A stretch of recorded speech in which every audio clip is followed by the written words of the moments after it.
ನನಗೆ 5.5 ನಿಮಿಷ ಟೈಮ್ ಕೊಡಿ ಸಾಕು. ಕಾರಿಗೆ CNG ಕಿಟ್ ಹಾಕ್ಸ್ಬೇಕಾ ಬೇಡ್ವಾ ಅಂತ ಹೇಳ್ತೀನಿ. ಕಳೆದ ತಿಂಗಳು ನಾನು ನನ್ನ ಕಾರಿಗೆ CNG ಕಿಟ್ ಹಾಕ್ಸಿದ್ದೆ. ಅದರ ಅನುಭವನ ನಾನು ಈ ವಿಡಿಯೋದಲ್ಲಿ ಹೇಳ್ತೀನಿ.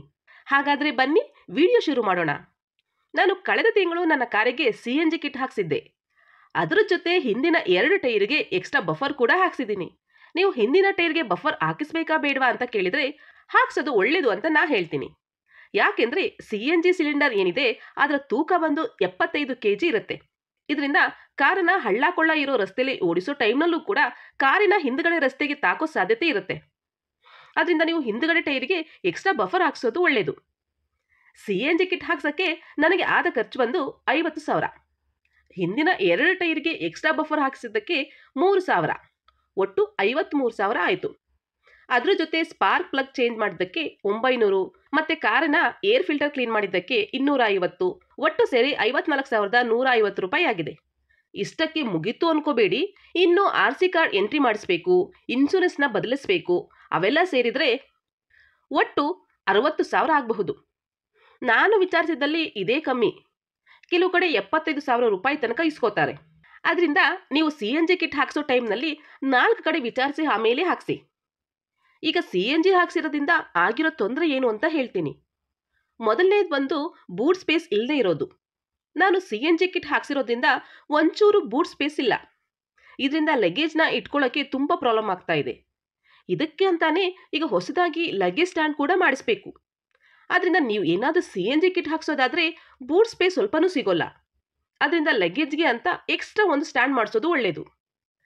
ಎರಡನೇದು ಬಂದು ಜರ್ಕ್ ಹೊಡೆಯೋದು. ನಾನು CNG ಹಾಕ್ಸಿದ ಮೇಲೆ ಒಂದು ರೀತಿ ಜರ್ಕ್ ಹೊಡಿತಿದೆ.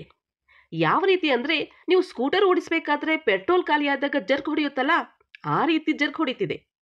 ಇದನ್ನು ಮೆಕ್ಯಾನಿಕ್ ಹತ್ರ ತೋರಿಸಿದಾಗ ಅವರು ಹಳೆ ಸ್ಪಾರ್ಕ್ ಪ್ಲಗ್ ಚೇಂಜ್ ಮಾಡಿ NGK ಕಂಪ್ನಿ ಸ್ಪಾರ್ಕ್ ಪ್ಲಗ್ ಹಾಕಿದ್ರು.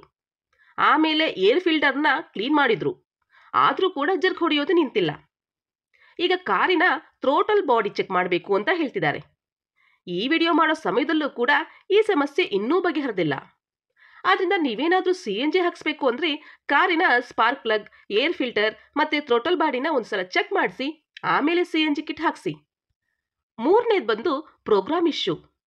ನಾನು CNG ಕಿಟ್ ಹಾಕಿಸೋ ಸಮಯದಲ್ಲಿ ಕೆಲಸ ಮಾಡೋ ಹುಡುಗ ಸರಿಯಾಗಿ ಪ್ರೋಗ್ರಾಮ್ ಮಾಡಿರಲಿಲ್ಲ. ಇದರಿಂದ ಕಾರ್ನಲ್ಲಿ ಪಿಕಪ್ ಸಮಸ್ಯೆ ಇತ್ತು. ಆಮೇಲೆ ವಾಪಸ್ ಹೋಗಿ ಇನ್ನೊಂದ್ಸಲ ಸರಿಯಾಗಿ ಪ್ರೋಗ್ರಾಮ್ ಮಾಡಿಸಿದ ಮೇಲೆ ಸರಿ ಆಯಿತು. ಆದ್ದರಿಂದ ನೀವು ಅಷ್ಟೇ CNG ಕಿಟ್ ಹಾಕಿಸೋ ಸಮಯದಲ್ಲಿ ಸರಿಯಾಗಿ ಪ್ರೋಗ್ರಾಮ್ ಮಾಡಿದಾರಾ ಅಂತ ಚೆಕ್ ಮಾಡಿ. ನಾಲ್ಕನೇದಾಗಿ ಬಂದು ಕಡಿಮೆ CNG ಸ್ಟೇಷನ್ಗಳು. ನಾನು CNG ಕಿಟ್ ಹಾಕ್ಸಿದ ಮೇಲೆ ಇದುವರೆಗೂ 5 ಸಲ CNG ಹಾಕ್ಸಿದ್ದೀನಿ. ಆದರೆ 5ಕ್ಕೆ 5 ಸಲ ಕೂಡ CNG ಹಾಕ್ಸೋಕ್ಕೆ ತುಂಬ ತೊಂದರೆ ಆಗಿದೆ. ಮೊದಲೇ CNG ಸ್ಟೇಷನ್ಗಳು ಕಡಿಮೆ ಇದೆ. ಅದರ ಜೊತೆ ತುಂಬ CNG ಸ್ಟೇಷನ್ಗಳಲ್ಲಿ ಪ್ರೆಷರ್ ಕಡಿಮೆ ಇರುತ್ತೆ. ಅಕಸ್ಮಾತ್ ಜಾಸ್ತಿ ಪ್ರೆಷರ್ ಇರೋ CNG ಸ್ಟೇಷನ್ ಸಿಕ್ಕಿದ್ರೆ ಖುಷಿ ಪಡೋ ಆಗಿಲ್ಲ. ಯಾಕಂದ್ರೆ ನಮಗಿಂತ ಮುಂಚೆನೇ CNG ಹಾಕ್ಸೋಕ್ಕೆ ಗಾಡಿಗಳು ಮಾರುದ್ದ ನಿಂತಿರುತ್ತೆ. ಅದನ್ನೆಲ್ಲ ದಾಟಿ CNG ಹಾಕ್ಸೋ ಅಷ್ಟರಲ್ಲಿ ಸಾಕಪ್ಪ ಸಾಕು ಅನಿಸ್ಬಿಡತ್ತೆ. ಇವತ್ತು CNG ಸ್ಟೇಷನ್ಗಳು ಏನಿವೆ ಅದೆಲ್ಲ ಇರೋದು ಹೈವೇಗಳಲ್ಲಿ ಮಾತ್ರ. ನೀವೇನಾದರೂ ಹಳ್ಳಿ ಕಡೆ ಹೋದರೆ ಒಂದು CNG ಸ್ಟೇಷನ್ ಸಿಗಲ್ಲ. ಅದಕ್ಕೆ ನಾನು ಯಾವಾಗಲೂ ನನ್ನ ಕಾರಿನಲ್ಲಿ ಎಮರ್ಜೆನ್ಸಿಗೆ ಅಂತ 10 ಲೀಟರ್ ಪೆಟ್ರೋಲ್ ಹಾಕ್ಸಿರ್ತೀನಿ. ಅದರಿಂದ ನೀವು ಅಷ್ಟೇ CNGನೇ ನಂಬ್ಕೊಂಡು ಹೋಗಬೇಡಿ. ನಿಮ್ಮ ಅದೃಷ್ಟಕ್ಕೆ CNG ಸಿಕ್ಕಿದ್ರೆ ಒಳ್ಳೆಯದು, ಇಲ್ಲ ಅಂದರೆ ಪೆಟ್ರೋಲೇ ಗತಿ. ಆದ್ದರಿಂದ ಯಾವತ್ತೂ 10 ಲೀಟರ್ ಪೆಟ್ರೋಲ್ ಕಾರ್ನಲ್ಲಿ ಇರಲಿ. ನೀವೇನಾದರೂ CNG ಸ್ಟೇಷನ್ಗಳು ಎಲ್ಲಿದೆ ಅಂತ ತಿಳ್ಕೋಬೇಕು ಅಂದರೆ ನಾಗಟಿ ಅನ್ನೋ ಆ್ಯಪ್ ಇನ್ಸ್ಟಾಲ್ ಮಾಡ್ಕೊಳ್ಳಿ. ನಾಗಟಿ ಆ್ಯಪ್ಗೆ ಹೋಗಿ ನೀವು ಎಲ್ಲಿಗೆ ಹೋಗಬೇಕು ಅಂತ ಹಾಕಿದ್ರೆ ದಾರಿ ಮಧ್ಯದಲ್ಲಿ ಸಿಗೋ CNG ಸ್ಟೇಷನ್ಗಳ ಬಗ್ಗೆ ತಿಳಿಸುತ್ತೆ. 5ನೇದಾಗಿ ಬಂದು ಪೂರ್ತಿ ಟ್ಯಾಂಕ್ ಹಾಕಿಸ್ಬೇಕು. ಇದು ಸಿಲ್ಲಿ ರೀಸನ್ ಅನಿಸಬಹುದು, ಆದರೆ ನೀವೇನಾದರೂ CNG ಹಾಕಿಸ್ಬೇಕು ಅಂದರೆ ಪೂರ್ತಿ ಟ್ಯಾಂಕ್ ಹಾಕಿಸ್ಬೇಕು. ಪೆಟ್ರೋಲ್ ರೀತಿ 300 ರೂಪಾಯಿಗೆ ಹಾಕಿ 500 ರೂಪಾಯಿ ಹಾಕಿ ಅಂತ ಹೇಳೋಕ್ಕಾಗಲ್ಲ. ನಾನು CNG ಹಾಕ್ಸಿರೋದ್ರಿಂದ ಆಗಿರೋ ಉಪಯೋಗ ಒಂದೇ, ದುಡ್ಡು ಉಳಿತಿರೋದು. ಮುಂಚೆ ನನ್ನ ಕಾರು ಪೆಟ್ರೋಲ್ನಲ್ಲಿ 14 ಕಿಲೋಮೀಟರ್ ಮೈಲೇಜ್ ಕೊಡೋದು. ಈಗ CNGಯಲ್ಲಿ 25 ಕಿಲೋಮೀಟರ್ ಮೈಲೇಜ್ ಕೊಡುತ್ತೆ.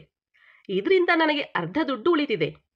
ಉದಾಹರಣೆಗೆ ಮುಂಚೆ ಮೈಸೂರಿನಿಂದ ಬೆಂಗಳೂರು ಹೋಗೋಕ್ಕೆ ಒಟ್ಟು 1,100 ರೂಪಾಯಿ ಖರ್ಚಾಗೋದು. ಈಗ ಬರೀ 600 ರೂಪಾಯಿ ಖರ್ಚಾಗ್ತಿದೆ. ಅಷ್ಟೇ ಅಲ್ಲದೆ ಪೆಟ್ರೋಲ್ ಹಾಕ್ಸೋ ಸಮಯದಲ್ಲಿ ಪೆಟ್ರೋಲ್ ಬಂಕ್ನವರು ತುಂಬ ಮೋಸ ಮಾಡೋರು. ಆದರೆ CNGಯಲ್ಲಿ ಯಾವುದೇ ರೀತಿಯ ಮೋಸ ಆಗಲ್ಲ. ಅದರಿಂದ ನೀವೇನಾದರೂ ದುಡ್ಡು ಉಳಿಸೋ ಮನಸ್ಸಿದ್ರೆ ಕಣ್ಣು ಮುಚ್ಚಿಕೊಂಡು CNG ಕಿಟ್ ಹಾಕ್ಸಿ. ಕೊನೆ ಮಾತು, CNG ಹಾಕ್ಸೋದ್ರಿಂದ ಸ್ವಲ್ಪ ತೊಂದರೆ ಆಗತ್ತೆ, ಆದರೆ ಅದೆಲ್ಲಕ್ಕಿಂತಲೂ ಮುಖ್ಯವಾಗಿ ದುಡ್ಡು ಉಳಿಯುತ್ತೆ. ನಮ್ಮಂಥ ಮಿಡ್ಲ್ ಕ್ಲಾಸ್ನವರಿಗೆ ಅತಿ ಮುಖ್ಯ ಅನಿಸೋದು ದುಡ್ಡು. ಹೇಗಾದ್ರೂ ಸರಿ ದುಡ್ಡು ಉಳಿಸೋಣ ಅಂತ ಯಾವಾಗಲೂ ನಾವು ಯೋಚನೆ ಮಾಡ್ತಾ ಇರ್ತೀವಿ. ಅದಕ್ಕೆ ಸ್ವಲ್ಪ ತೊಂದರೆ ಆದರೂ ಪರವಾಗಿಲ್ಲ, ದುಡ್ಡು ಉಳಿಸೋ ಮನಸ್ಸಿದ್ರೆ ನೀವು CNG ಕಿಟ್ ಹಾಕ್ಸಬಹುದು. ಇಲ್ಲ ಅಂದ್ರೆ ಇದೆಯಲ್ಲ ಪೆಟ್ರೋಲ್, ಅಷ್ಟೇ.